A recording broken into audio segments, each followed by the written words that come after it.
أعوذ بالله من الشيطان الرجيم. بسم الله الرحمن الرحيم. السلام عليكم ورحمة الله تعالى وبركاته.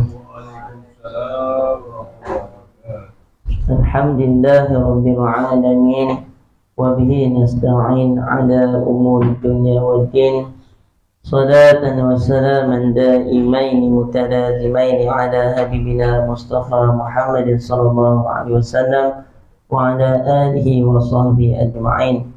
سبحانك لا علم لنا إلا ما علمتنا إنك أنت العليم الحكيم. رب اشرح لي صدري ويسر لي أمري واحلل عقدة من لساني يفقهوا قولي ولا حول ولا قوة إلا بالله العلي العظيم. أما بعد. قال الله تعالى: أعوذ بالله من الشيطان الرجيم. ومن أحسن قولا ممن دعا إلى الله وعمل صالحا وقال إنني من المسلمين. صدق الله العظيم. Yang berusaha Tuan Haji Nur Ahmad pengurusi Surau Al-Nasriyah, seluruh jawatan kuasa Surau Al-Nasriyah, tuan-tuan, puan-puan, ibu-ibu, ayah, adik-adik, dan seluruh hadirin-hadirat yang dirahmati lagi dikasihi oleh Allah Subhanahu wa taala. Alhamdulillah, syukur kepada Allah Subhanahu wa taala dapat dipertemukan kita di pagi ini di dalam bulan Syawal. Masih lagi dalam mood kita meraihkan hari raya Aidilfitri.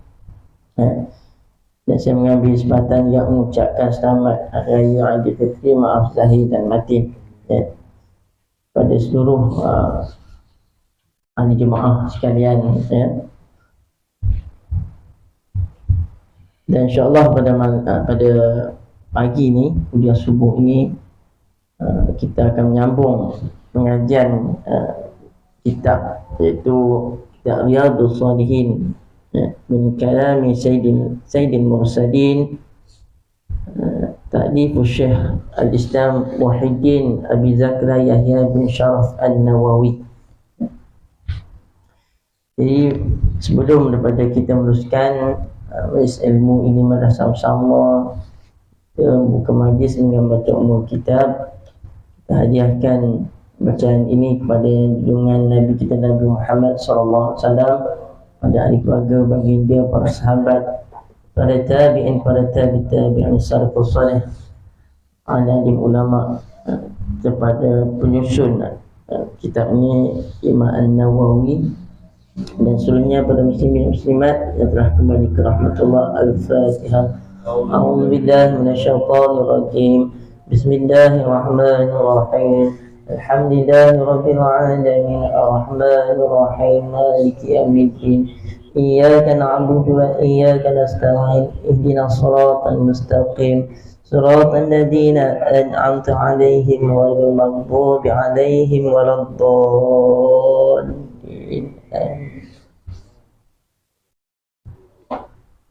Qala musannif rahimahullah ta'ala wa nafa'ana anhu min ulum fi darain, amin. Bab tentang taubat. Taubat ini tajuk yang kedua. Tajuk yang pertama berkenaan dengan niat, yang kedua ni tentang taubat. Para ulama menyatakan bahawa taubat dari perbuatan dosa adalah wajib. Mana setiap manusia ni wajib untuk bertaubat. Bertaubat daripada segala perbuatan dosa yang dilakukan, ya.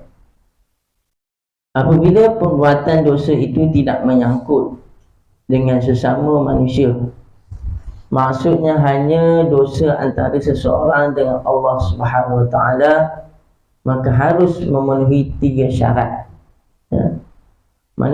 Taubat ni maknanya meninggalkan segala perbuatan dosa, taubat, ya.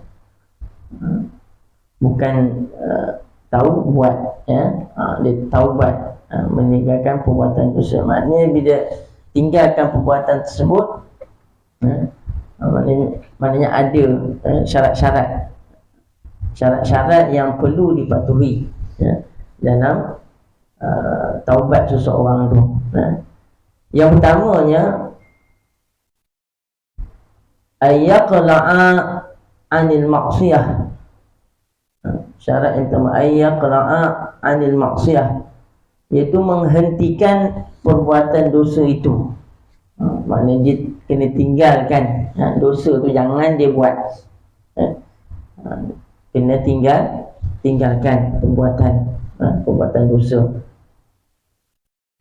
Yang kedua, ayandama ala fi'liha, menyesal atas perbuatannya itu. Menyesal, rasa sesal, rasa apa? Rasa kita kata apa? Menyesal ni rasa tak seronok lah, tak seronok apa yang kita buat tu, rasa tak seronok, ya. Rasa sedih, ya. Rasa macam rasa tak seronok lah, ya. Bukan dah buat benda tu seronok, aku dah pernah buat ni, seronok. Itu bukan menyesal. Menyesal ni dia sedih, ya. Tak seronok lah apa yang dia buat tu, menyesal sungguh, menyesal, bersalah, rasa bersalah. Yang ketiga, ayya'zama ayya'uda ilaiha abadan, berketetapan hati untuk tidak mengulangi perbuatan dosa itu selama-lamanya, ya. Jangan ulang dosa yang telah dilakukan, tak boleh ulang dosa, ya. Dia kalau buat balik, dia tidak jadi taubat yang sebenar-benar taubat, ha?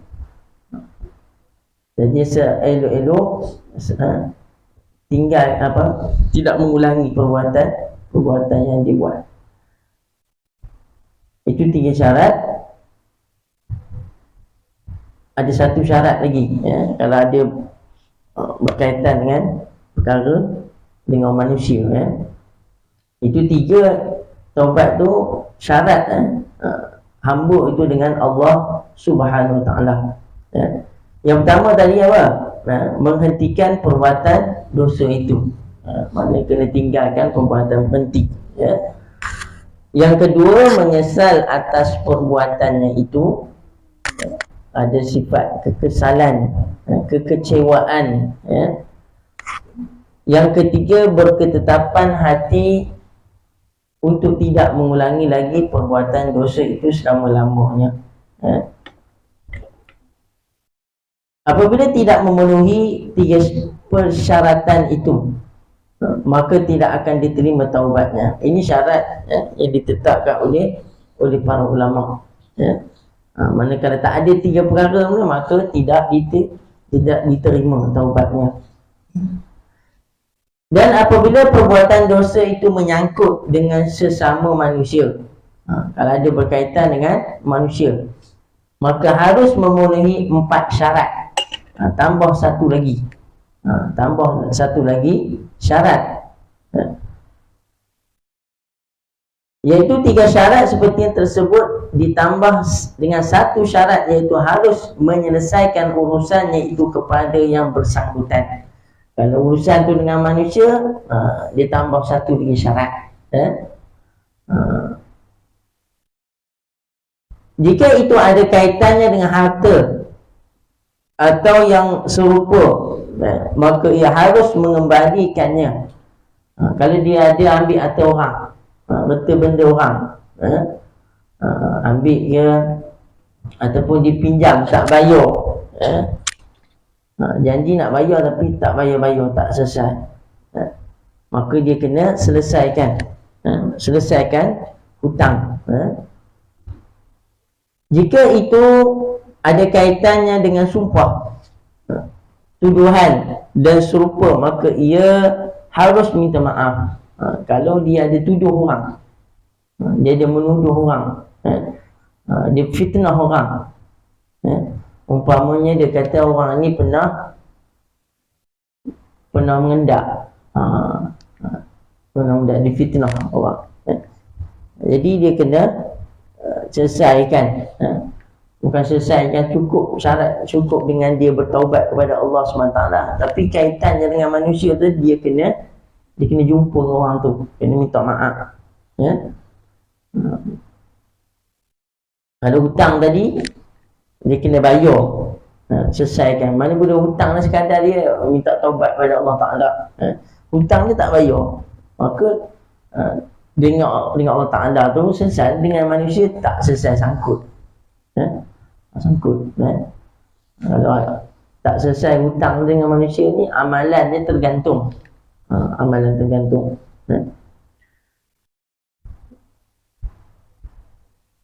Jika itu ada kaitannya dengan umpat mengumpat, maka ia harus minta dihalalkannya. Minta maaf lah, maksud dihalal, minta maaf.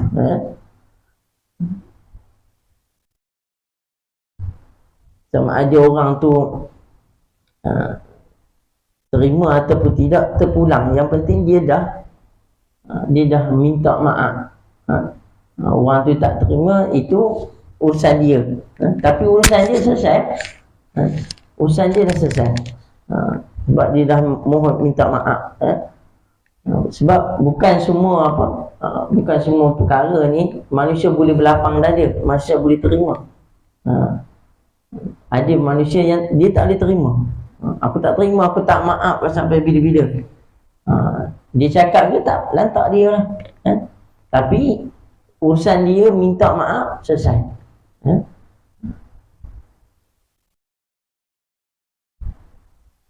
Seseorang yang berbuat dosa harus segera bertaubat. Bila ia bertaubat hanya dari sebahagian dosa saja, maka yang diampuni juga hanya sebahagian dari dosanya saja, dan dosa yang lain masih tetap tidak diampuni.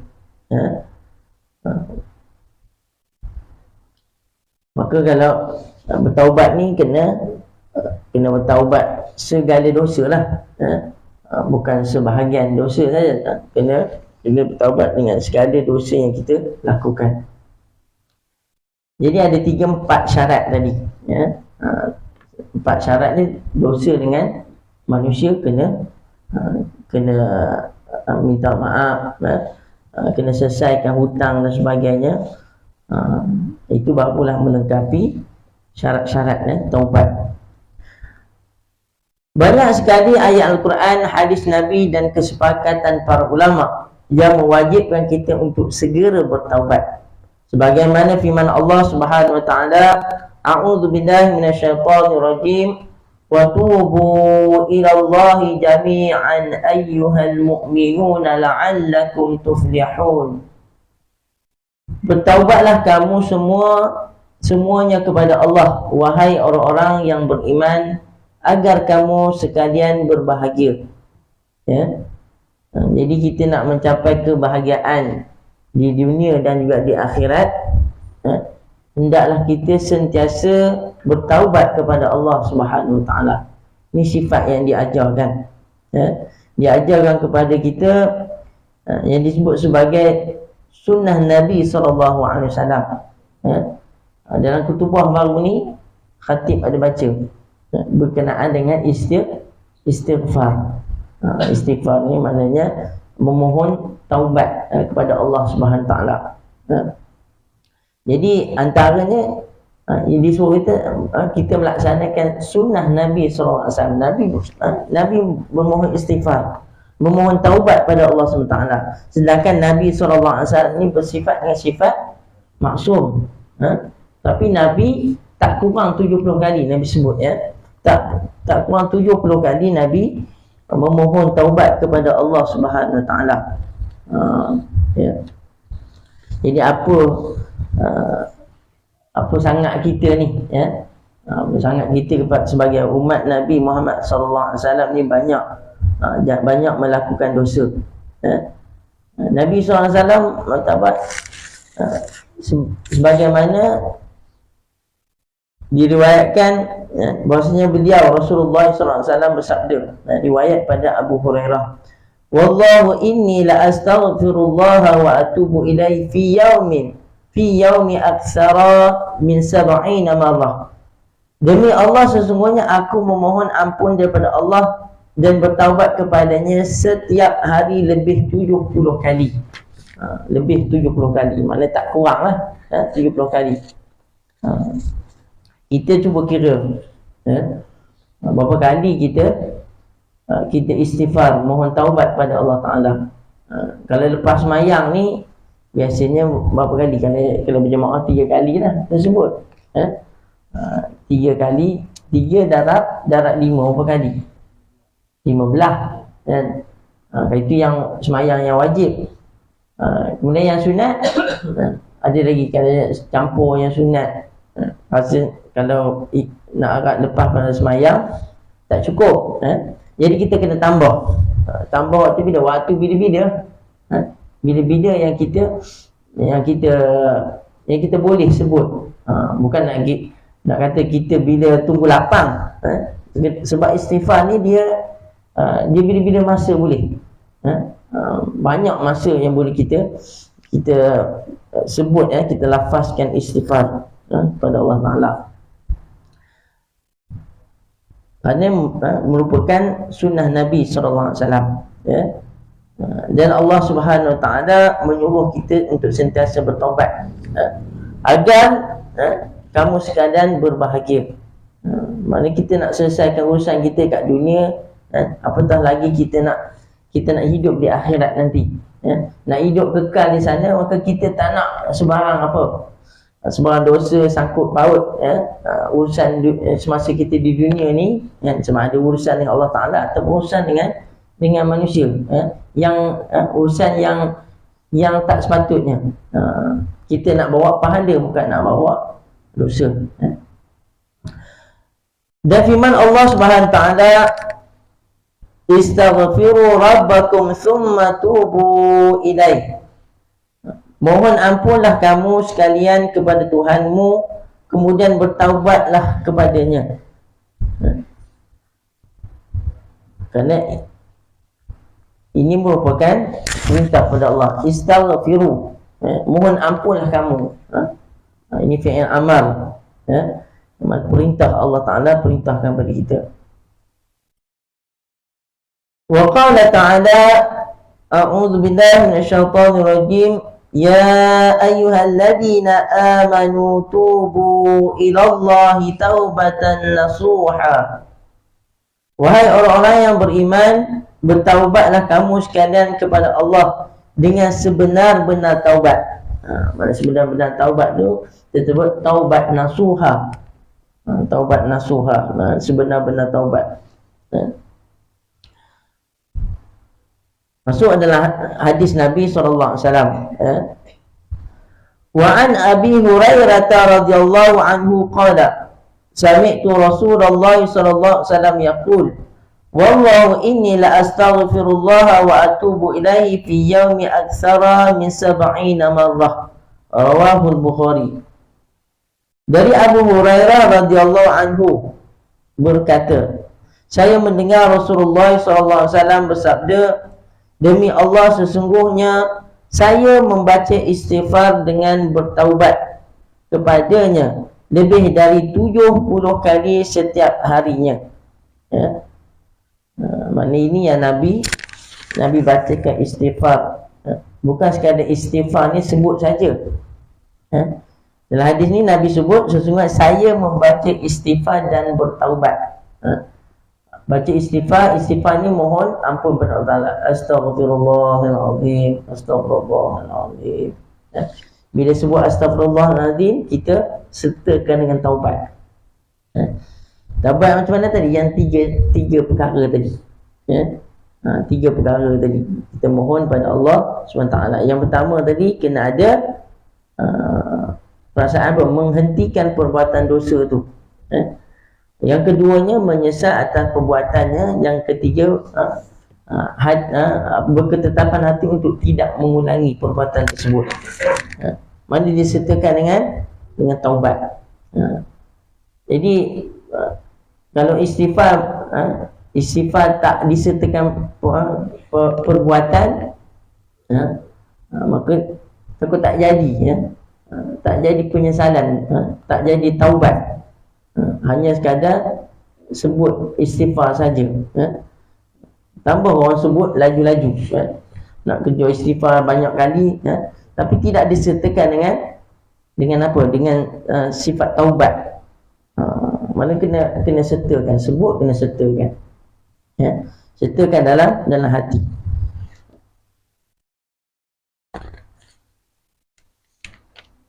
Kemudian hadis yang kedua, wa 'anil Aghardi bin Yasadil Muzanni radhiyallahu anhu qala Rasulullah sallallahu alaihi wasallam, ya ayyuhan nasu tubu ila Allah wastaghfiruh fa inni atubu fi yaumi mi'ata marrah, rawahu Muslim. Jadi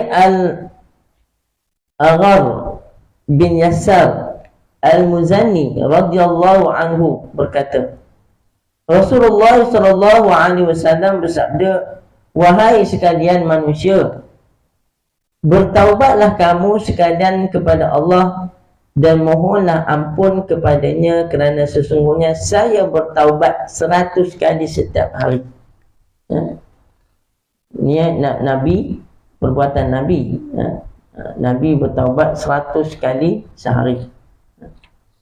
Maknanya yang tadi dalam hadis yang pertama, lebih daripada 70 kali, maknanya tak kurang 70 kali, lebih.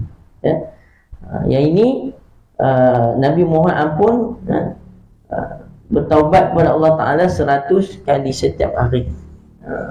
Ini apa yang Nabi lakukan, menjadi sunnah, menjadi ikutan bagi kita untuk kita ikut sebagaimana yang dibuat oleh Nabi SAW. Dan juga disebut juga dalam kutubah baru ni, 3 perkara tujuan untuk kita memohon istighfar kepada Allah Subhanahu Wa Taala.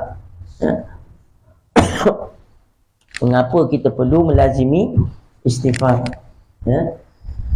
Yang pertamanya, kerana kita sebagai hamba Allah Subhanahu Wa Taala yang tidak terlepas daripada melakukan dosa dan juga kesalahan. Mana kita kena akui kita ni sebagai hamba Allah Ta'ala, mana hamba yang lemah, hamba yang biasa, orang biasa-biasa kita ni, dan ada perkara yang kita kadang-kadang kita terlajak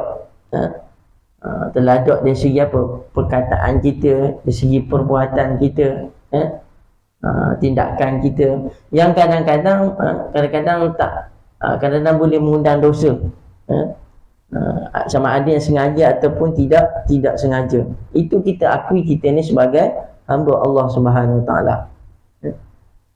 Kadang-kadang kita bercakap boleh nyakitkan hati orang, ada juga. Kadang-kadang tak bercakap pun orang tanya, tak jawab pun boleh jadi sakit hati, banyak. Maknanya tak boleh nak lari daripada melakukan kesalahannya. Banyak lagi lah perkara-perkara lain. Kemudian yang keduanya, kerana keinsafan berlaku kekurangan dan kecacatan semasa kita mengerjakan ibadah. Maknanya kita nak apa? Menampung ibadah kita tu. Nak tampung ibadah yang ada kekurangan tu dengan kita beristighfar kepada Allah Ta'ala. Contohnya lepas pada kita semayang, ya. Assalamualaikum warahmatullahi, Assalamualaikum warahmatullahi, ya. Kemudian kita istighfar, Astaghfirullahaladzim, Astaghfirullahaladzim, Astaghfirullahaladzim. Istighfar itu untuk menampung kekurangan dalam ibadah kita, ya.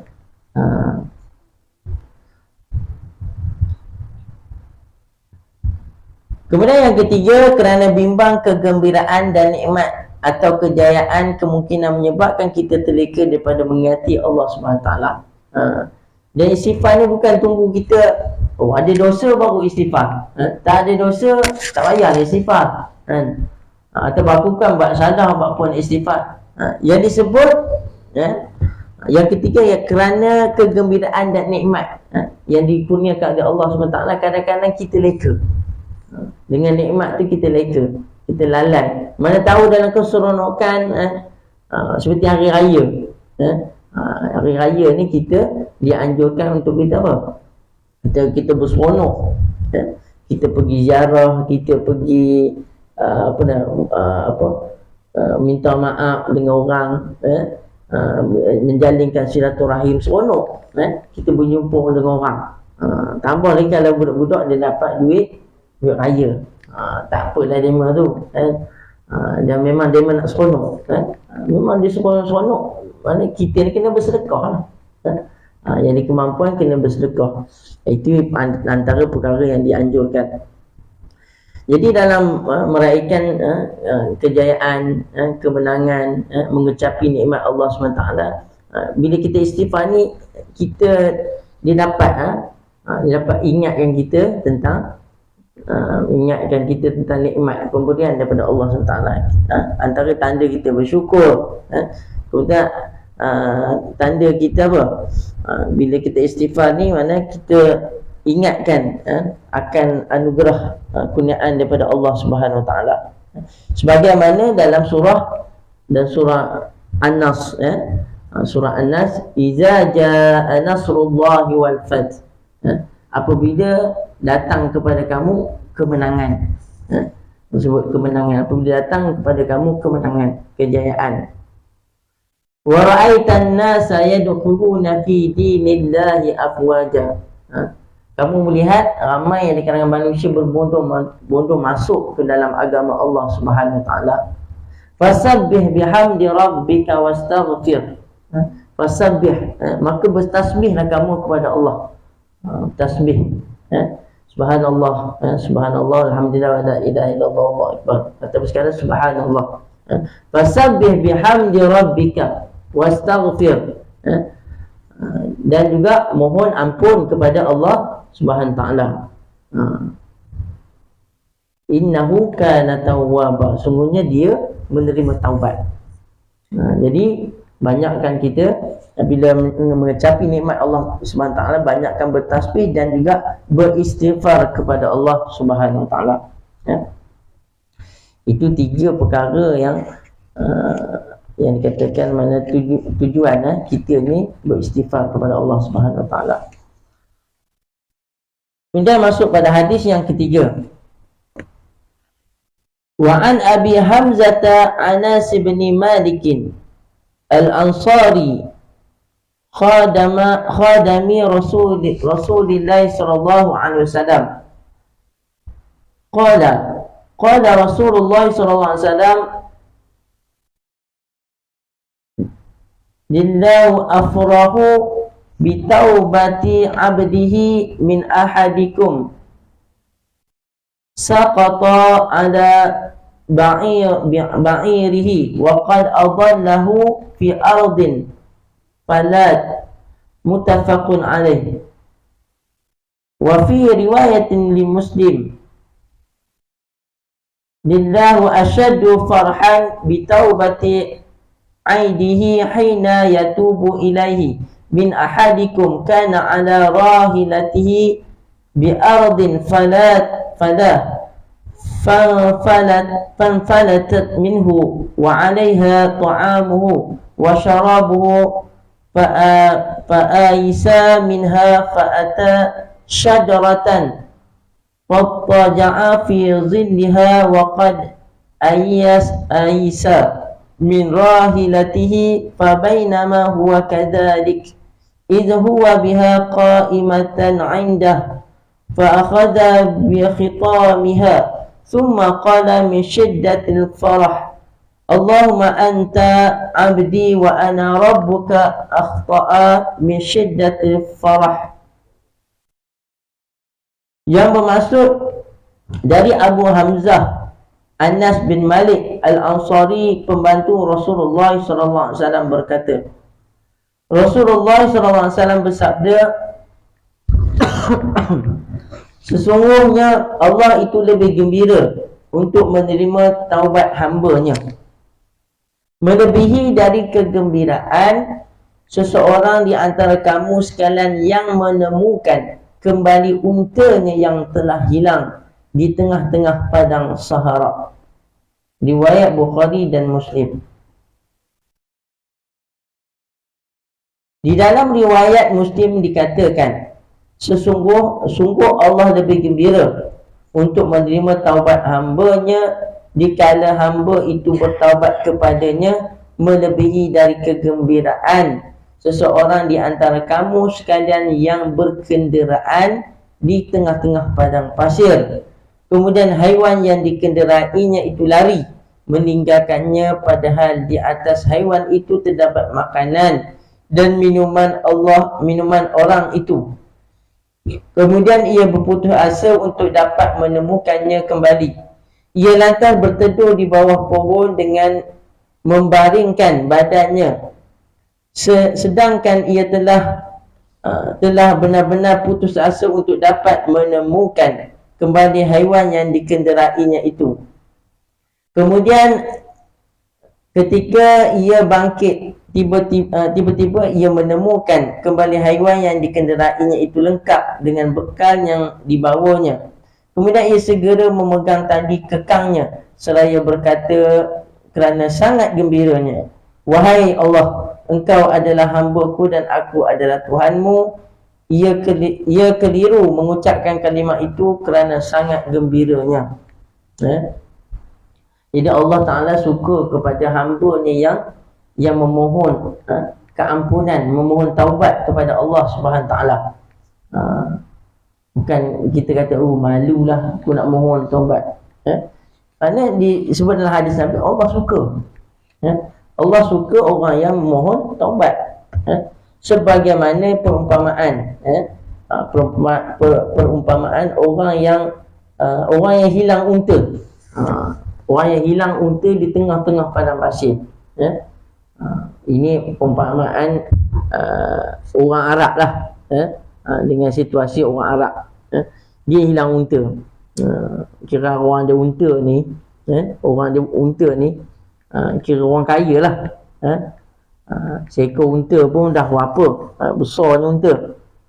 Kita pun kalau bela lembu pun seronok ada lembu. Seekor lembu harga sekarang berapa? Unta ni lagilah mahal, besar. Besar daripada lembu lagi. Jadi antara orang Arab ni ketika itu dia antara kenderaan. Unta ni boleh jadi kenderaan, boleh dijual binatang tu untuk disembelih, untuk untuk sebagainya, banyak manfaatnya unta ni. Jadi bila hilang unta ni, jumpa balik unta ni, dia rasa seronok, perasaan seronok gembira. Allah Subhanahu Ta'ala ni lebih daripada itu lagi. Bukan ini nak cerita perasaan manusia. Allah Subhanahu Ta'ala suka kepada hamba-Nya yang bertaubat, yang mohon kepada Allah Ta'ala taubatnya segala dosa-dosanya. Dalam bulan puasa kita disuruh bertaubat, itu kita baca Allahumma innaka afuun. Ya Allah Tuhanku, sesungguhnya Engkau ni maha pengampun. Tuhibul afwa fa'fu anni. Menyukai hamba yang memohon keampunan.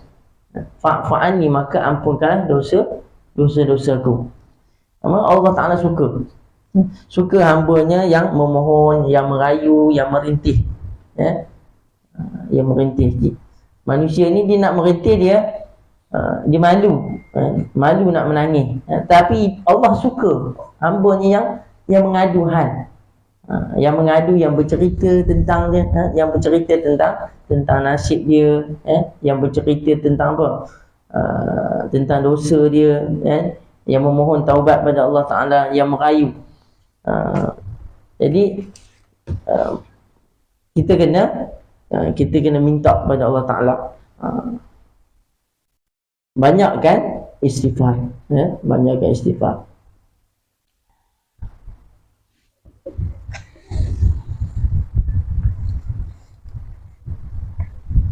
Kemudian antara juga kelebihan istighfar ni, antara yang pertama tadi, yang pertama kita ada sebut merupakan sunnah Nabi SAW. Dan yang keduanya, istighfar menjadi asbab penyesalan masalah yang berat. Sebab penyesalan masalah yang berat. Dengan istighfar dia boleh menyelesaikan banyak perkara. Walaupun kita kata macam mana, tapi itu nak menyelesaikan masalah ni, Allah bantu kita lah. Allah bantu segala urusan manusia. Kadang-kadang ada perkara yang kita tak jangkakan perkara tersebut, tapi Allah Ta'ala permudahkan. Sebagaimana sabda Nabi SAW, man lazima istighfar ja'alallahu lahu min kulli dhiqin makhraja wa min kulli hammin faraja wa razaqahu min haitsu la yahtasib. Barang siapa melazimkan istighfar, Allah SWT menjadikan untuknya bagi setiap kesempitan itu jalan keluar, setiap kebimbangan itu kelapangan, dan Allah juga mengurniakan kepada rezeki dari arah yang tidak disangka-sangka. Maka Allah Ta'ala permudahkan urusan kita, urusan kita dengan kita banyak istighfar. Sebab apa? Sebab antara dosa ni kalau tidak dihapuskan, maka dia menjadi hijab. Dia menjadi hijab, dia menjadi dinding antara amalan kita dengan Allah Subhanahu Wa Taala. Antara doa kita dengan Allah Ta'ala, dia menjadi dinding penghalang. Bila kita istighfar, maka dinding penghalang tersebut akan runtuh. Maka bila tidak ada dinding penghalang kita dengan Allah Subhanahu Wa Ta'ala, itu dosa kita, maka Allah Subhanahu Wa Ta'ala mudah untuk menerima dan juga memakbulkan segala hajat dan juga permintaan kita. Para ulama mengamalkan istighfar apabila ditimpa masalah dan terbukti berkesan membantu mereka menangani masalah. Antara amalan para ulama terbukti, kerana istighfar ni boleh menyelesaikan banyak masalah. Para ulama juga memperbanyakkan istighfar sebelum membuat sesuatu fatwa atau menyuarakan sesuatu pandangan, demi mengelakkan berlaku kesilapan akibat hati yang belum dibersihkan dengan istighfar. Dan keempat, istighfar menjadi asbab pengampunan kepada orang-orang yang telah meninggal dunia. Sesungguhnya istighfar dapat menyelamatkan umat Islam daripada siksaan kubur dan dibakar oleh api neraka. Sayyidina Uthman radhiyallahu anhu berkata, antara disebut oleh Sayyidina Uthman, bahawa Nabi SAW telah mengembumikan mayat. Baginda diam seketika dan bersabda, mohonlah ampun untuk saudara kamu, mohonlah keteguhan untuknya kerana dia sedang disoal. Maknanya bila kita mohon keampunan kepada Allah SWT, maka keampunan untuk diri kita dan keampunan untuk orang yang telah meninggal dunia, maka Allah SWT akan membantu, meringankan orang yang telah mati, ataupun saudara kita, ibu ayah kita yang telah meninggal dunia. Maka kita mendapat ada hubungan anak tu dengan ibu ayah. Maknanya doa anak yang soleh itu akan diterima oleh Allah Subhanahu Wa Taala. Jadi sekadar ni untuk 3 hadis pada pagi ni, InsyaAllah Dan juga ada sambungannya tajuk ni, beberapa hadis insya-Allah kita akan sambung pada pengajian bulan depan insya-Allah dalam kuliah subuh Dan ada soalan tuan-tuan berkaitan dengan taubat.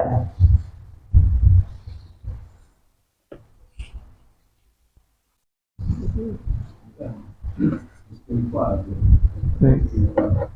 buat dosa tu, tapi dosa tu buat apa ni?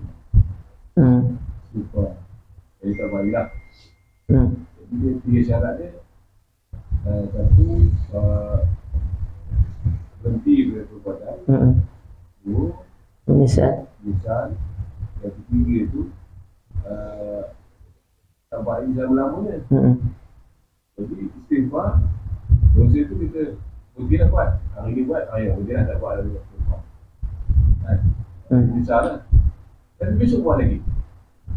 Dia buat lagi. Macam mana itu? Ada yang itu dibahaskan oleh para ulama, kalau orang yang ulang balik perbuatan tersebut, maka dia kena bertaubat. Taubat. Kalau orang jenis perangai dia buat lagi perangai tu, dia bertaubat. Maknanya